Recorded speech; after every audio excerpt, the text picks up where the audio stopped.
புதன் பகவான ராசி அதிபதியாக கொண்டுள்ள மிதுன ராசி அன்பர்கள் எல்லோரும் எப்படி இருக்குங்க? எல்லோரும் நலமுடன் வாழ நாங்க ஃபர்ஸ்ட் உங்களுக்கு வாழ்த்துக்களையும் சொல்லிக்கிறோம். ஏன்னா இது வரைக்கும் ரொம்ப கஷ்டப்பட்டு இந்த கஷ்டத்திலிருந்து நம்ம எப்படா மீண்டு வர போறோம் அப்படிங்கிற ஒரு சூழ்நிலையில தான் இந்த மிதுன ராசி அன்பர்கள் இருப்பீங்க. உங்களுக்கு இந்த மாதத்தின் கிரக நிலைகள் எப்படி அமைஞ்சிருக்கு, இந்த கிரக நிலைகள் என்ன மாதிரியான மாற்றத்தை கொடுக்க போகுது, அது சாதகமா இருக்குமா இல்லையா, நீங்க என்ன செஞ்சா சாதகமான வாய்ப்பு பெற முடியும், அது ஒரு எளிய பரிகாரம் தான். அது உங்களோட வீட்டில் இருக்கிற பொருட்களை வச்சு நீங்க செய்ய முடியும். இது பத்தின முழுமையான தகவலையும் தான் உங்களுக்காக இந்த பதிவுல நாங்க சொல்லியிருக்கோம். இந்த பதிவு மிதுன ராசி அன்பர்கள் பயன்பெறும் வகையில் அமையும். அதனால ஸ்கிப் பண்ணாம முழுமையா பாருங்க. நீங்க இப்பதான் ஃபர்ஸ்ட் டைம் நம்மளோட சேனல்ல பாக்குறவங்க தான் மறக்காம சப்ஸ்கிரைப் பண்ணி வச்சுக்கோங்க. மிதுன ராசி அன்பர்கள், இந்த பதிவுல நீங்க செய்யக்கூடிய விஷயங்கள் சாதகமா நடக்கணும், பாதகமா இருக்கக்கூடிய விஷயத்தை என்ன செஞ்சா தவிர்க்க முடியும் அப்படிங்கிறத தெரிஞ்சுக்கலாம். ஏப்ரல் மாதத்துல மிதுன ராசி அன்பர்கள் பெறக்கூடிய நல்ல பலன்கள் என்ன, பரிகாரங்கள் என்ன, எச்சரிக்கையா இருக்க வேண்டிய விஷயங்கள் என்ன, இது பத்தி நம்ம விரிவா இந்த பதிவுல பார்க்கலாம். இப்போ ஏப்ரல் மாதத்துல தமிழ் புத்தாண்டு ஆரம்பமாகும். மார்ச் 29ஆம் தேதியே சனி பயிற்சியும் நடந்துருச்சு. அதே போல மே 18ஆம் தேதி நடைபெற இருக்கக்கூடிய ராகுகேது பயிற்சியும் இனி வரக்கூடிய காலத்துல நடக்கும். இந்த காலகட்டம் வரும் வரைக்குமே மிதுனராசி அன்பர்கள் ரொம்பவுமே கவனமா தான் இருக்கணும். குறிப்பா தென் நாட்டில் இயற்கை சீற்றங்கள் நடைபெறுவதற்கான வாய்ப்புகள் இருக்கு. பாதுகாப்பா இருக்க வேண்டிய ஒரு காலகட்டம் நீங்க உங்களுக்கு. சனி ராகுவின் சேர்க்கை பல அதிர்ஷ்டமான விஷயங்களுமே ஏற்படுத்தி கொடுக்கும் உங்களுக்கு. அதற்கான வாய்ப்புகளுமே இருக்கு. ஏப்ரல் மாதத்தில் மிதுன ராசி அன்பர்கள் பெறக்கூடிய நல்ல பலன்கள் என்ன, கவனமா இருக்க வேண்டிய விஷயங்கள் என்ன, இது பத்தி நாம விரிவா பார்க்கலாம் வாங்க. மிதுன ராசி அன்பர்களுக்கு புதிய மாற்றங்கள் இந்த மாதத்திலிருந்தே ஏற்பட போகுது. ஏன் அப்படின்னு கேட்டீங்கன்னா, ராசிக்கு அதிபதியான புதன் பகவான் 10ஆம் இடத்துல இருக்கிறார். அங்கு சனி பகவான் வந்து சேரப்போகிறார். புதன், சுக்கிரன், சூரியன், ராகு அப்படிங்கிற கிரகங்கள் மட்டும் இல்லாம சனி பகவானும் சேர்ந்து இந்த 5 கிரகங்களுமே உங்களுக்கு 10ஆம் ஸ்தானமான தொழில் ஸ்தானத்தில் இருக்குது. இதனால வேலையில் திடீர் மாற்றங்களும் வரலாம், வேலையில் நல்ல ஒரு உயர்வும் வரலாம். தொழிலில் இடமாற்றம், வேலை இடமாற்றம், ஏதாவது ஒரு நெருக்கடி சந்திக்கக்கூடிய மாதமா அமையும் இந்த மாதம். சனி 9லிருந்து 10ஆம் இடத்திற்கு நுழைவதால் சில அதிர்வலைகள் அவ்வப்போது வந்து போகும். இந்த பாதகமான விஷயங்கள் நடக்காம இருக்கணும் அப்படின்னு நீங்க நினைச்சீங்கன்னா இதுக்கு பரிகாரமா நீங்க என்ன பண்ணலாம் அப்படின்னு பார்த்தா, சனிக்கிழமைகள்ல காலை 9 மணியிலிருந்து 10 மணிக்குள்ள துர்க்கை அம்மன் வழிபாடு செய்கிறது மிதுன ராசி அன்பர்களுக்கு நல்ல பயன்களை பெற்றுக் கொடுக்கும். வரும் ஆபத்தில் இருந்து தப்பிக்கும் யோகம் உங்களுக்கு உண்டாகும். அது மட்டும் இல்லாம அன்றைய தினம் நீங்க நரசிம்மரை வழிபடுவதுமே ரொம்பவுமே நல்லதா இருக்கும். உங்களுக்கு துர்க்கை அம்மன் பிடிக்கும் என்றாலும் ஓம் துர்க்கை அம்மனுக்கு போற்றி அப்படிங்கிற மந்திரத்தை 3 முறை மறக்காம பதிவிடவும் செய்யுங்க.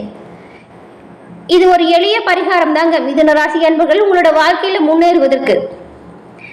துர்க்கை அம்மன் கோவிலுக்கு போய் கும்பிட முடியல அப்படின்னு நினைச்சா கூட வீட்டுல துர்க்கை அம்மன் படத்தை வாங்கி வச்சு ஒரு மஞ்சள் துணியில 5 ரூபாய் காயினை வச்சு முடிஞ்சு உங்களோட பரிபூர்ணமா இருக்கக்கூடிய வேண்டுதலை அன்னையிடம் சொல்லி வேண்டிட்டு வாங்க. 7 வாரம் தொடர்ந்து நெய் தீபம் ஏற்றி வழிபட்டு வருவதன் மூலம் அந்த விஷயம் நீங்க நினைச்ச காரியம் உங்களுக்காக சாதகமான வகையில நடந்து முடிவதை நீங்க கண்கூட காண முடியும். ரிஷபராசி அன்பர்களுக்கு வரக்கூடிய காலகட்டத்தில் ஏற்படும் பலன்கள் என்ன அப்படிங்கிறத நாம பார்க்கிறோம்னு சொன்னோம். வாங்க அதை பத்தி பார்க்கலாம். வேலை தொழிலில் மாற்றம் வருவதற்கான வாய்ப்பு இருக்கு.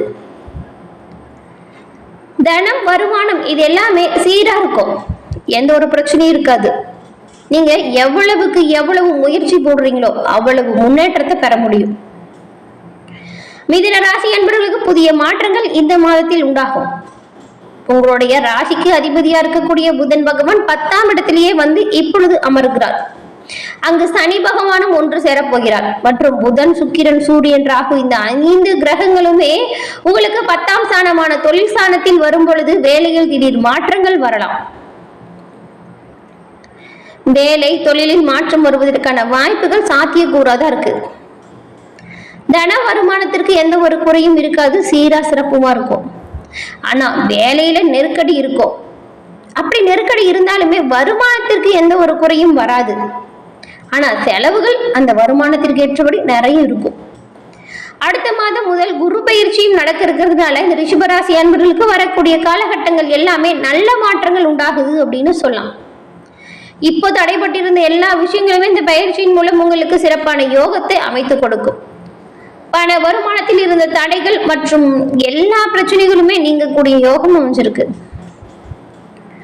சூரிய பகவான் உங்களுக்கு தைரிய வீரிய ஸ்தானத்தில் இருக்கிறார். 10 மற்றும் 12ஆம் இடத்தில் சூரியன் இருக்கிறதுனால நீங்க எதிர்பார்க்கும் வேலை மற்றும் பதவி உயர்வு, மேல் அதிகாரிகள் கிட்ட ஆதரவு, 4ஆம் இடத்தில் ஏது இருப்பதால் வீடு சம்பந்தப்பட்ட பராமரிப்பு பணிகள்ல நீங்க இப்பொழுது ஈடுபட போறீங்க. அப்படி ஈடுபட்டாலுமே உங்களோட அன்னையின் உடல் நலத்துல கவனம் செலுத்துறது நல்லதா இருக்கும். 10 மற்றும் 11, 12ஆம் வகுப்பு படிக்கும் மாணவர்கள் படிப்பு விஷயத்துல கூடுதலா கவனம் செலுத்துறது நல்லது. இவை எல்லாமே பெரிய அளவில் எந்த ஒரு பாதிப்புகளையும் ஏற்படுத்தாது. ஆனா நீங்க எல்லா விஷயத்திலுமே கவனமா இருக்க வேண்டிய காலகட்டமும் இந்த காலகட்டம் தான். குரு 4ஆம் இடத்தை பார்க்கும் பொழுது அவருடைய துணை உண்டு. பூர்வ புண்ணியாதிபதியா இருக்கக்கூடிய சுக்கிரனின் அனுகிரகமும் இருக்கிறதுனால மாளவியா யோகம் எனப்படுகிற மிகப்பெரிய யோகம் இந்த மிதுன ராசி அன்பர்களுக்கு இந்த மாதம் உண்டாக போகுது. இதனாலதான் இந்த மாதத்தை ஒரு யோகமான மாதம் அப்படின்னு மிதுன ராசி அன்பர்களுக்கு சொல்றோம். மகள் வாழ்க்கையில் மிகப்பெரிய வெற்றி உண்டாகும். மனைவியால் மகிழ்ச்சி உண்டாகும். மனதில் உள்ள கலங்கள் நீங்கும். பிள்ளைகள் படிப்புல நல்ல ஒரு முன்னேற்றம் வரும். திருமணம் போன்ற காரியங்கள் நாடி வரும். தொழில் முன்னேற்றம், நெருக்கடியை தவிர்க்க நீங்க அதற்கான யுக்திகளை சரியான முறையில் கையாளாண்டே போதும். மற்றபடி எல்லா விஷயத்திலுமே நல்ல யோகங்கள் பெறக்கூடிய வாய்ப்பாக அமைஞ்சிருக்கு. செவ்வாய் இந்த மாதத்தின் 7ஆம் இடத்தில் கடகத்திற்கு போகும் பொழுது பல சம்பந்தப்பட்ட விஷயங்கள்ல நீங்க கவனமா தாங்க இருக்கணும். திருமண செய்திகள் விரைவில் கூடி வரும். திருமண தடைகள் நீங்கும். பாதகம் செய்தவங்க பதவி இருப்பதற்கான காலகட்டம் இது. அவங்களின் விஷயங்களை நீங்க ஒதுக்கி வச்சிருங்க. தொழில் ரீதியாகவும் சரி, வேலை ரீதியாகவும் சரி, பெரிய உயர்வை சந்திக்கக்கூடிய அமைப்பு இந்த காலகட்டம். அதாவது இனி வரக்கூடிய காலகட்டம், இப்ப நடந்திருக்க பயிற்சி, நடக்கக்கூடிய பயிற்சி எல்லாமே மிதுன ராசி அன்பர்களுக்கு பெரும்பாலும் சாதகமாக தான் அமைஞ்சிருக்கு. இதுவரைக்கும் கட்ட முடியலன்னு வருத்தப்பட்டிருந்த கடனையுமே நீங்க இந்த மாதம் அடைக்கக்கூடிய யோகம் அமையும். வரா கடன் சொல்லிட்டு எழுதி வச்சிருந்தவங்களுமே இந்த முறை நீங்க கேட்கும் பொழுது அந்த பணத்தை தருவாங்க. முருகனின் பரிபூர்ண அருளுமே உங்களுக்கு இருக்கு. நீங்க ஒரு விஷயத்த செய்யறதுக்கு முன்னாடி ஓம் சரவண பவ முருகா அப்படிங்கிற மந்திரத்தை கூட மனதிலேயே சொல்லிக்கிட்டு வாங்க. அந்த காரியங்கள் கரெக்டா நடக்கும். பணம் கொட்டும். லாபாதிபதியா இருக்கக்கூடிய செவ்வாய் பகவான் ராசியில இருக்கிறதுனால மூத்த சகோதரர்களுக்கு நல்ல ஒரு லாபம் வரும். ஆரோக்கியத்துல எச்சரிக்கையா இருக்கணும். பொருளாதாரத்துல நல்ல ஒரு முன்னேற்றம் வரும். புதிய வருமானம் உண்டாகும். குடும்பத்துல மகிழ்ச்சி மற்றும் திருமண செய்திகள் வந்து சேரும். மகிழ்ச்சியான மாதம் இந்த மாதம் ரிஷபராசி அன்பர்களுக்கு. கணவன் மனைவிக்குள் இருக்கும் பிரச்சனைகள் சரியாயிடும். நல்ல ஒரு புரிதல் வருங்க. இதுவரைக்கும் இருந்த சண்டை சச்சரவுகள் நீங்கி மனம் நிம்மதியா மகிழ்ச்சியா இருக்கக்கூடிய காலகட்டம். வீட்டில் இருக்கிறவங்களோட சேர்ந்து குதூகலமா மகிழ்ச்சி அடைய போறீங்க. உங்களோட மனைவி குழந்தைகள் ரொம்ப நாளா கேட்டுட்டு இருந்த ஆசைப்பட்டிருந்த பொருட்களை வாங்கி மகிழ்ச்சி அடைய போறீங்க.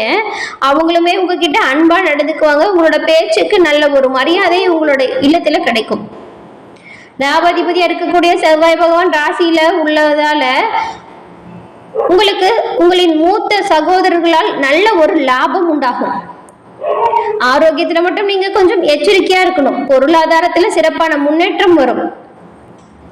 மிதுன ராசி அன்பர்கள் வணங்க வேண்டிய தெய்வம் யாரு அப்படின்னு கேட்டா, அதிர்ஷ்டங்களை பெருகிய கழுகுமலை காளுகாச்சல மூர்த்தியை வழிபட்டு வருவது நல்லது. இந்த கோவில் எங்க இருக்கு அப்படின்னு கேட்டீங்கன்னா, பாளையங்கோட்டில் இருக்கக்கூடிய ஆதிபராசக்தியை வழிபடுறது மூலம் நல்ல பயன்களை நீங்க பெற முடியும். அன்னையின் அருளால் உங்களுக்கு எல்லா விஷயங்களுமே நல்லதா கிடைக்க வாழ்த்துக்களையும் நாங்க தெரிவிச்சுக்கிறோம். கஷ்டங்கள் நீங்கி காரிய தடைகள் விலகி நலமுடன் வாழ மிதுன ராசி அன்பர்களுக்கு நாங்கள் எங்களோட சேனல் சார்பா வாழ்த்துக்களையும் தெரிவிச்சுக்கிறோம். என்ன ரிஷபராசி அன்பர்களே, நீங்க இப்பதான் இந்த பதிவை ஃபர்ஸ்ட் டைம் பாக்குறீங்களா? அப்படின்னா நம்மளோட சேனலை சப்ஸ்கிரைப் பண்ணி வச்சுக்கோங்க. அப்படியே கூட வர பெல் ஐக்கானும் கிளிக் பண்ணி வச்சுக்கோங்க. அப்பதான் நாங்க போடுற பதிவுகள் உடனுக்குடன் நோட்டிபிகேஷன் மூலம் உங்களை வந்தடையும் அப்படிங்கறது தெரிவிச்சுக்கிறோம். இந்த பதிவு பிடிச்சிருந்தா லைக் பண்ணுங்க. உங்களோட நண்பர்கள் மற்றும் உறவினர்கள் யாராவது மிதுன ராசி அன்பர்களா இருந்தா அவங்களுக்குமே ஷேர் பண்ணுங்க. அவங்களும் பார்த்து பயன்பெறும் வகையில் இந்த பதிவு அமையும். நீங்க இப்பதான் ஃபர்ஸ்ட் டைம் பாக்குறீங்கன்னா மறக்காம நம்மளோட சேனலை சப்ஸ்கிரைப் பண்ணி வச்சுக்கோங்க. கூட வர பெல் ஐகானை கிளிக் பண்ணி வச்சுக்கோங்க. தொடர்ந்து பார்த்தமைக்கு நன்றி நண்பர்களே. நன்றி, வணக்கம். இது போன்ற ஆன்மீக தகவல்கள் உடனுக்குடன் வர சப்ஸ்கிரைப் பண்ணி வச்சுக்கோங்க. நம்ம